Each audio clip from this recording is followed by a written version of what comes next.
The St. Louis Blues defeated the New York Islanders. Let's talk about the 2-1 victory. Hey, this is Brayden Chen. Subscribe to Lock On Blues. You're Locked On Blues, your daily podcast on the St. Louis Blues. Part of the Locked On Podcast Network, your team every day. And welcome back to Locked On Blues. I am your host of Locked On Blues, Haley Taylor Simon, talking to you all things about our St. Louis Blues here on the Locked On Podcast Network, your team every day. Today, we're going to talk about the Blues' 2-1 victory over those New York Islanders. The Islanders, who I thought were going to absolutely dominate, but they didn't. On today's episode, however, I will be speaking to a very special guest coming up in just a minute. He actually covers the Islanders as a beat reporter. So let's get to it. And joining me, as you can see, it is Islanders beat reporter for NHL.com. You can follow his work there. It is Stefen Rosner. Stefen, welcome to the show.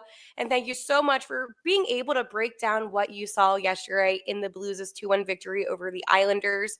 First off, I need to ask you, were you surprised by the way that Brayden Schenn was able to score just seconds into the contest, despite how well the Islanders just did on their road trip? Yeah, I mean, I wasn't shocked to see the Blues have their legs. I think after a long road trip, it's kind of, you see it as a trap game, if you will. And the Blues have been playing a lot better hockey, maybe weren't getting the results, but I was impressed with that whole rush. I mean, the Islanders get caught early, but that pass Dvorsky made to Buchnevich, then fired over to Schenn. That's a perfect shot. I know that line, Schenn's been struggling to score. Buchnevich talked about it post-game.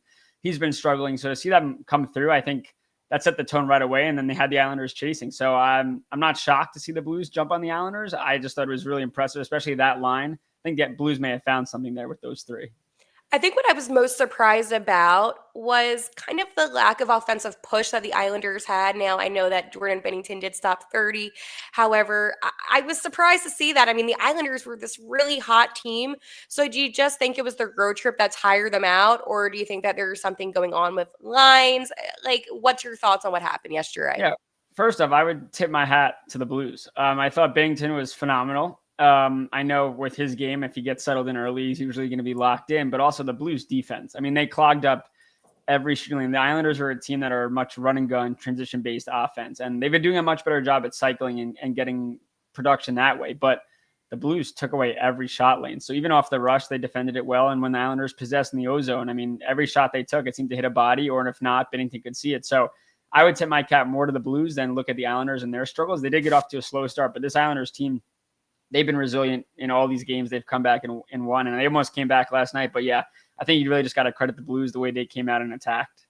So on my episode yesterday, I did talk about how the Islanders have been having this incredible season. And for some Blues fans who might just be tuning in to watch this contest, they might look at the Islanders as really not a competitive team. Now, again, I disagree on that. But can you just tell me a little bit how the Islanders have been doing this season so fans can kind of get the understanding as to why this was such a big victory for the Blues? Yeah, I mean, again, the Islanders were 6-1-0 on their road trip. They were third place in the Metro. They still are this morning. But I think the biggest storyline for Blues fans that maybe not know enough is Matthew Schaefer. Everyone knows number one overall pick. Everyone knows what he's been through. This kid is a number one defenseman already. And we're talking 21, 22 games into his career. He's playing the most minutes on the team. He's on the power play. He could play on the penalty kill. And just he's kind of transcended the Islanders offense into that running gun transition base. He's also probably changed their timeline and how quickly they could be a Stanley Cup contender. They got to add a couple more pieces. They need a right side defenseman. They need probably another elite scorer, but they're getting there. And Schaefer's been a huge part. And also just they finally bought into what Patrick Roy wanted to play. And I think Lou leaving and Darch coming in and having the same philosophies as Patrick Roy, they want to play those 4-3, 5-4 games, which is ironic for a Hall of Fame goaltender coach to want to win those kinds of games, but he wants the Islanders to be fun. I think that's the biggest thing. Maybe you didn't see it yesterday because the energy maybe wasn't there, but this is a team that's fun to watch and they're getting results. So for the Islanders, they've kind of changed everything this offseason, and additions of Schaefer, Drouin, Riddick as the backstop behind Sorokin, a bounce back. I mean, Sorokin's been brilliant as well. Bo Horvat's having a great start. Shabanov, who they brought in from Russia, has been good these last couple of games. So yeah, this is a different Islanders team than the Blues or other teams have been used to. When you think about the New York Islanders, they're a fun, fast-paced team. The Blues found a way to stifle that yesterday. So I'm glad that you brought up Matthew Schaefer, because something that I talked about on the show was how it's hockey fights cancer throughout the NHL. And we all know Matthew Schaefer's story. So, what was that moment for you being in the building, witnessing, all the purple and the rally towels, all of that that makes the hockey community more than just the game? I wanted to ask you about that.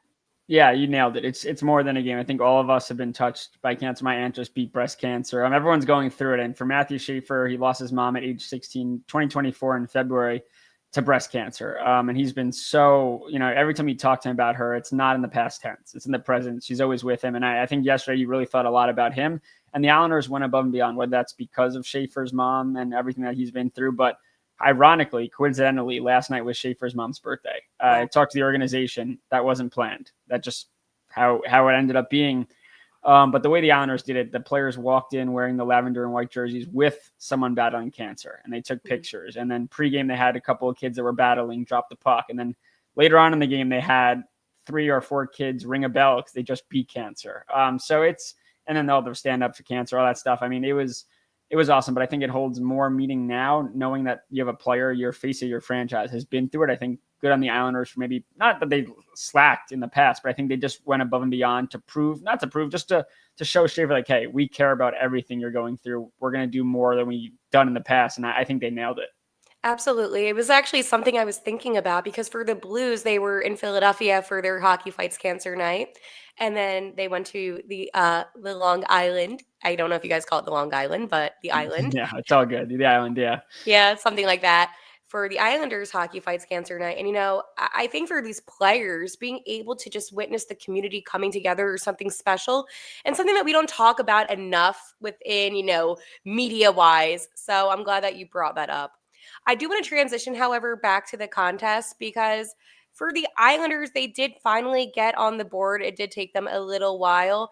But again, was this a team just kind of fighting not to have a shutout at this point? Or do you think that they were just maybe trying to get that comeback? What was your takeaway? I personally thought it was them trying not to get shut out. But again, you might have a different opinion on that one. No, I think that's part of it. After that road trip, so we were talking about it in the press box. After that road trip, you can't get shut out at your first game. The fans it was a sellout on paper. The fans packed the place. It's the most exciting the Islanders have been. And you were like, okay, this is the last thing the Islanders need is to not show up for their fans. What I will say is that the Islanders coming back and scoring late and then potentially tying it. I know the goal interference penalty call, but that's kind of Islanders' MO lately. They grind.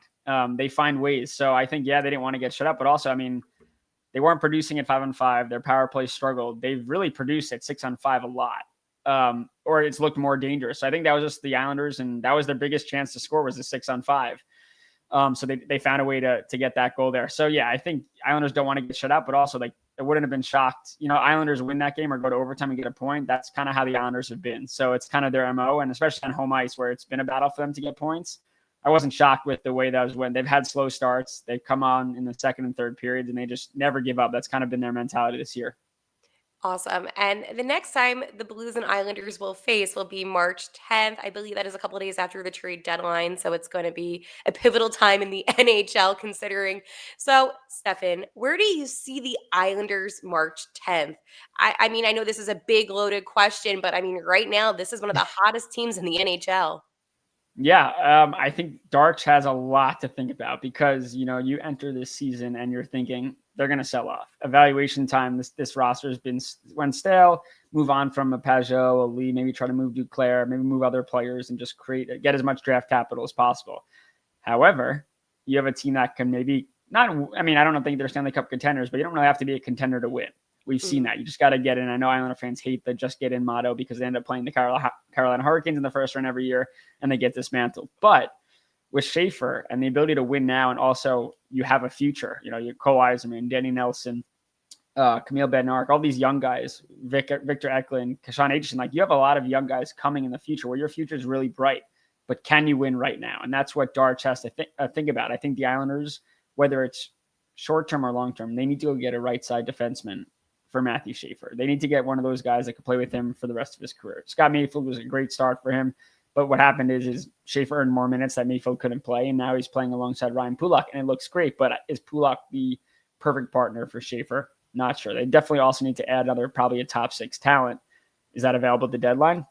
The Islanders have Pajot, who's arguably going to be probably top 2 or 3 centers available on the market, and Could have traded him 2 years ago, they didn't. Could have traded him last year, they didn't. Could have traded him at the draft, they didn't.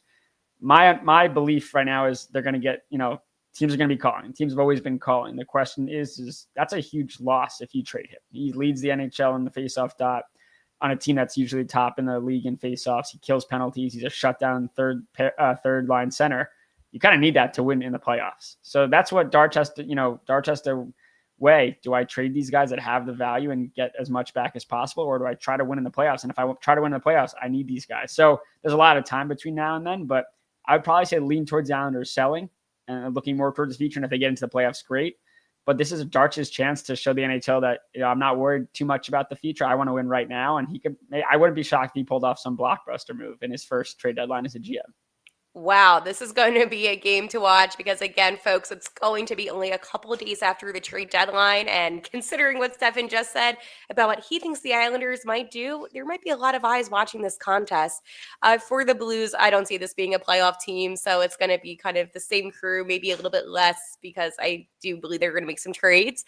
But again, Stefen, I hope to check in with you around March 10th so we can talk about the final contest between the St. Louis Blues and the New York Islanders of the 2025-26 season. Again, Stefen, can you please let the fans know where they can find you and all of your great work that you do?